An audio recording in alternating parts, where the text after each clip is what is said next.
C'est l'heure du débrief, les amis. C'est l'heure du débrief. Hier soir, les supporters du Real Madrid ont vécu une soirée épique. Ceux du Paris Saint-Germain, un véritable cauchemar. Salut à tous, j'espère que vous êtes en forme où que vous soyez. Et bienvenue comme d'habitude à la maison dans mon petit bureau pour ce point média. 2 modules aujourd'hui disponibles sur l'ensemble des plateformes et en podcast. Module Barça car les Catalans jouent ce soir en Ligue Europa face à Galatasaray. Vous découvrirez tous les plans de Xavi. On va pour l'instant ouvrir la page Real Madrid avec monsieur Karim Benzema à la une. Ce triplé Benzema pour s'imposer face au Paris Saint-Germain 3-1. On va ouvrir cette presse internationale. Il est bien évidemment à la une de cette presse espagnole, Marca et AS. Et esto es el Madrid, ça c'est le Real Madrid, ça c'est le Real. Ce Real Madrid des Coupes d'Europe, 13 Ligues des Champions pour le club aux 120 ans. Madrid est d'un autre monde, el Madrid es otro mundo. À la une de A, c'est un message envoyé à toute l'Europe, c'est un message également envoyé, vous le savez, à Kylian Mbappé. S'il doutait encore, il a peut-être fait un choix hier soir dans ce match et on y reviendra. La presse française, elle est ici, avec encore Karim Benzema, le cauchemar de Paris. À la une du Parisien aujourd'hui en France, puni par le roi Karim, avec cette image forte, cette pression, ce pressing qui est venu chercher Karim Benzema sur Donnarumma. Certains parleront de faute, d'autres non. Chacun a son avis. Bien évidemment, monsieur l'arbitre a laissé jouer. Benzema prend ce ballon, le transmet, Vinicius pour lui redonner. Et derrière ces buts de Karim Benzema. Même la presse catalane, les amis, même la presse catalane, alors que le Barça joue ce soir, regardez, Mundo Deportivo parle du match, bien évidemment, mais Sport, à la une, met en avant l'échec de Lionel Messi, qui a quitté le Barça pour rejoindre le Paris Saint-Germain pour se retrouver en 8e de finale, KO dans cette Ligue des Champions. Même les Catalans mettent la victoire du Real Madrid à la une du côté de Sport. Alors on va ouvrir ces pages avec notamment les notes. On rappelle bien entendu quels étaient les plans de bataille des deux coachs, avec notamment du côté du Real Madrid, et on y reviendra, le choix de Nacho ici à la place de Ferland Mendy sur le côté. Kroos était finalement titulaire, c'est Valverde qui avait été choisi et non Camavinga qui va entrer en jeu pour réaliser une très très bonne performance. À noter, regardez, le flanc droit ici du Real, Carvajal et Asensio avec des 3, et on reviendra sur ce 9 du capitaine Karim Benzema. Du côté du Paris Saint-Germain, les mauvaises notes, elles sont ici là. Sur le trident entre Donnarumma, c'était le choix de Pochettino, et Keylor Navas, 2-3 fautes au pied, alors que c'est son point fort normalement. Il a pris un 2. 2 pour le capitaine Marquinhos, on va y revenir. 3 pour Presnel Kimpembe. Vous le voyez, les meilleures notes, elles sont pour Marco Verratti avec un 7 et bien évidemment Kylian Mbappé avec ce 7. On ouvre ces notes, les voici. Les notes du Paris Saint-Germain. Marquinhos, le capitaine, 2 les amis. 2 pour Marquinhos. C'est assez rare pour être noté. Le capitaine parisien a été en difficulté hier soir en effectuant plusieurs mauvaises relances. Il a été moins dominateur que d'habitude dans les duels, à l'image de celui perdu dans les airs face à Benzema. Le défenseur international brésilien a aussi été grandement impliqué sur le 3e but madrilène en tentant une passe dans l'axe pour Kimpembe, son compère de charnière centrale, intercepté par Benzema. 2. Son compère, il est ici avec un 3 pour Kimpembe.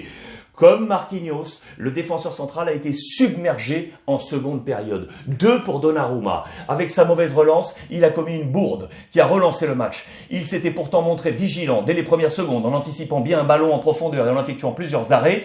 Il ne peut rien sur les 2 autres buts, mais c'est lui qui relance le Real Madrid avec ce 2. Achraf 4, Nuno 5, Danilo 6. Paredes, qui avait été le choix fort au milieu de terrain et non Ganagay, a pris 5. Marco Verratti donc au-dessus avec ce 7. Messi 6, Neymar 4. Un match en montagne russe. On retiendra forcément sa perte de balle sur le 2e but madrilène où il a laissé filer Modric. Plutôt, l'international brésilien avait d'abord été brouillon avant de monter en puissance. Il est passeur décisif sur le but de Kylian Mbappé, d'où ce 4. Quant à Kylian, il prend ce 7. On reviendra sur Kylian Mbappé. Quant au coach, Pochettino a pris un 4, écoutez bien. Son équipe a dominé le Real pendant 2h30 en comptant le match aller avant de sombrer totalement en un gros quart d'heure hier à partir de la 61e minute. Il n'a rien tenté mais à sa décharge, il était difficile d'imaginer son équipe se saborder de la sorte. On met la charge principalement, vous l'aurez compris, sur l'équipe, également sur les choix de Pochettino qui n'a pas su, à l'heure de jeu, renverser la tendance, voyant la difficulté. Il prend un 4 sur 10, vous l'aurez compris. Les notes côté Real Madrid, on reviendra également avec celles postées par la presse espagnole. Ancelotti prend un 5, il s'est trompé en titularisant Kroos qui prend un 5 selon nos confrères de l'équipe, pas à 100%, vous le savez, on pouvait attendre d'entrer éventuellement Camavinga. Asensio également, ce serait une erreur d'Ancelotti de l'avoir titularisé selon nos confrères de l'équipe, ou encore Carvajal, je vous avais dit ces mauvaises notes, vous voyez, Carvajal a pris ce 3, et Asensio qui prend ce 3 également. À l'image de son équipe, il a semblé dépassé et incapable de changer le cours du jeu par un changement tactique. Il a été sauvé, lui aussi, par Karim Benzema. Très critique, la presse française, en tout cas sur les choix de Carlo Ancelotti. Et donc le 9 ici pour Karim Benzema. On ouvre cette page Benzema. On l'ouvre cette page Benzema parce que regardez, dans les colonnes de l'équipe, chapeau pas Benzema. L'international français, auteur d'un triplé, a marqué de son empreinte ce 8e de finale. Retour de la Ligue des Champions. Il a logiquement été élu MVP de la part de l'UEFA Champions League avec ce trophée. Et regardez, parce que c'est assez rare dans les colonnes de Marca.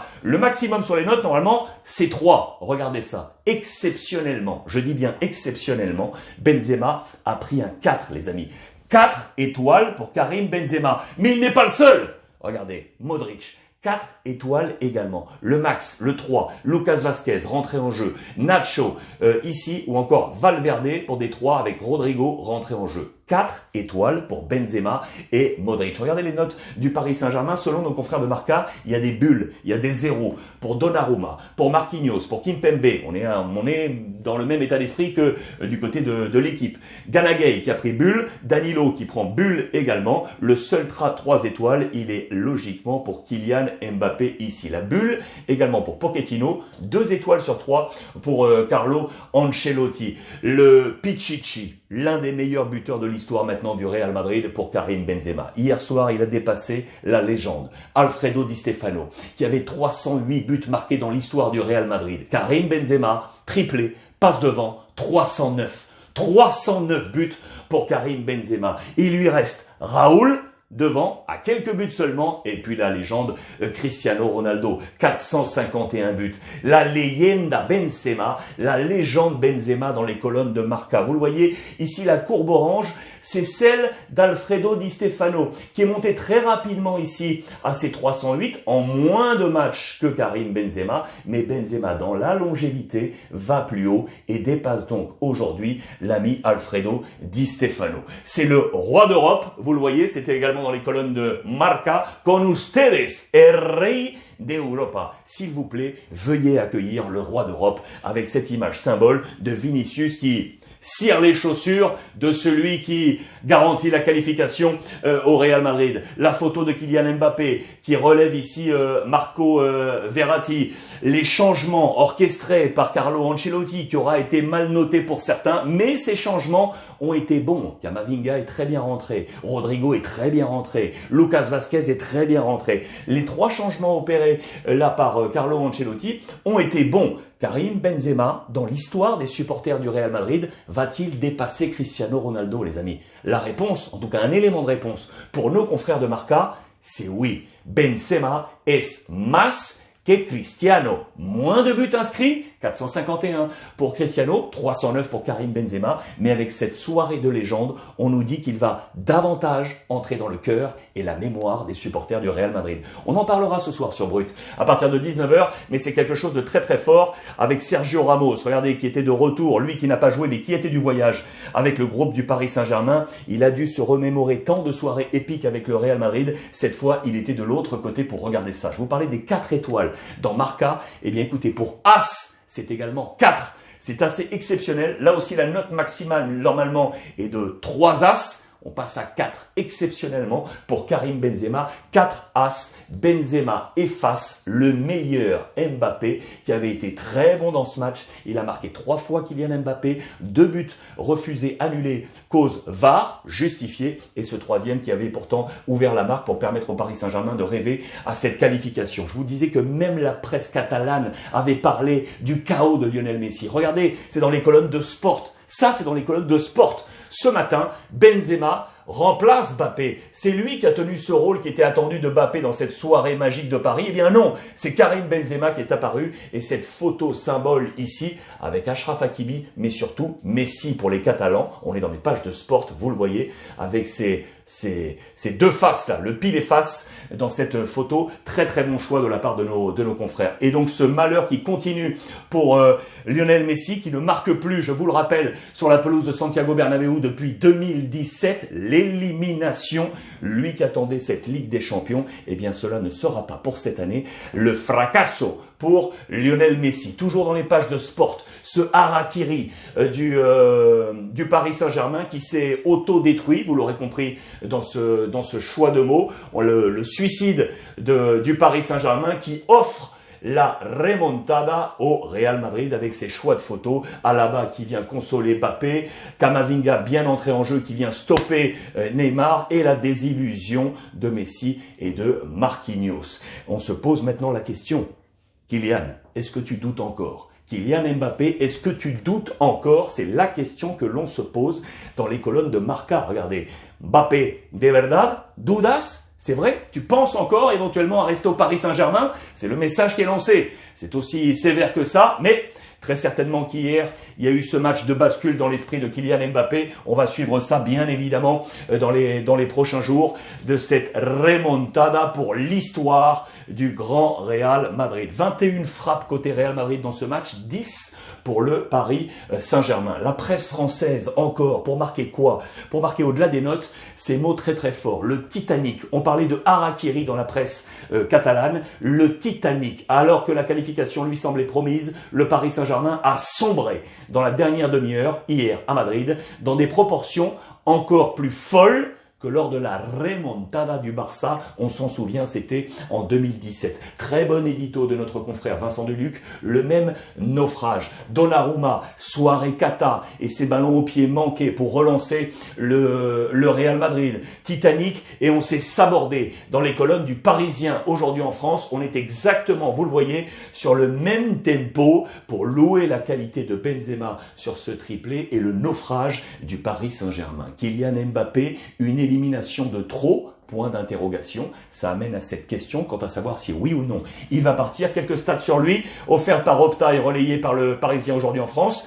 18, Kylian Mbappé est, selon Opta, impliqué sur 18 buts lors de ses 13 derniers matchs de Ligue des Champions. 18 lors de ses 13 derniers matchs de Ligue des Champions, avec 13 buts et 5 passes décisives. Le deuxième chiffre, 8, Mbappé a toujours, selon Opta, inscrit 8 buts en phase à élimination directe de la Ligue des Champions depuis le début de la saison dernière. Au moins 3 de plus que tout autre joueur. C'est assez incroyable. Voilà pourquoi le Real Madrid veut aller le chercher. Et maintenant, les amis, et maintenant, qu'est-ce qu'on fait au Paris Saint-Germain? Éliminé une nouvelle fois de cette Ligue des Champions, très tôt, en huitième de finale. Vous avez entendu parler de la colère de Nasser El Khelaifi et Leonardo qui seraient descendus une nouvelle fois pour aller retrouver le corps arbitral. On parle de mots déplacés, plus forts, un peu trop forts. Que va-t-il se passer en attendant en interne du côté du Paris Saint-Germain? Est-ce que cette structure est ébranlée? Va-t-il y avoir des changements? Regardez, le Parisien et l'équipe. Et on démarre une autre histoire, point d'interrogation, quant à l'avenir de Pochettino. On nous dit que les destins de Pochettino et de Leonardo ne seraient pas liés. Et pourtant, regardez, cette élimination va bien laisser des traces avec des joueurs décevants, avec un Pochettino qui serait le premier fusible, bien entendu, comme dans ces cas-là avec le coach. Et surtout, le stop ou encore pour Leonardo. Leonardo sera-t-il toujours l'homme du sportif la saison prochaine au Paris Saint-Germain? Ça, il va se passer beaucoup de choses dans les prochaines semaines. Et encore, vous le voyez, Donnarumma, la bourde, qui a tout changé. Ce que je vous propose, les amis, c'est qu'on se retrouve ce soir à 19h sur Brut Live pour parler de ce Paris Saint-Germain, des changements éventuellement à venir. Que faut-il faire à Paris pour essayer enfin d'aller chercher ce trophée européen? Quels sont les coupables? Pochettino, Leonardo, Nasser El Khelaifi, les joueurs, donnez-moi votre avis. C'est ce soir à 19h sur Brut Live, votre libre antenne en mode visioconférence. Voilà pour ce point débrief. Merci de votre fidélité une nouvelle fois. L'autre module, le Barça qui joue ce soir face à Galatasaray. Bonne journée à tous les amis et profitez des vôtres.